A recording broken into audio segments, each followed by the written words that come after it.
Kainin natin to. Parang ibang kakainin namin yan. Nagkakabulol-bulol pa. Tara, let's go! First, yung rice. Pero syempre bago namin kainin yan, don't forget to follow me and comment sa comment section. Next kakainin natin ha.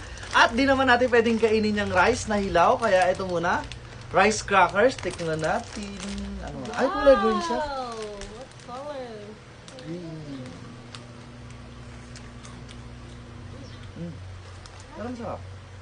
Yummy.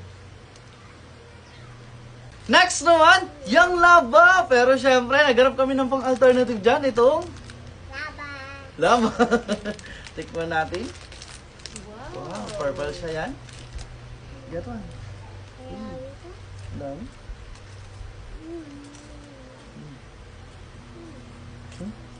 Ano lasa?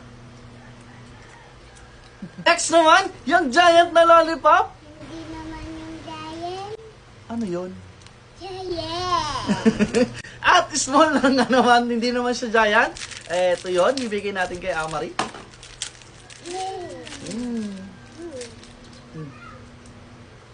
Sarap.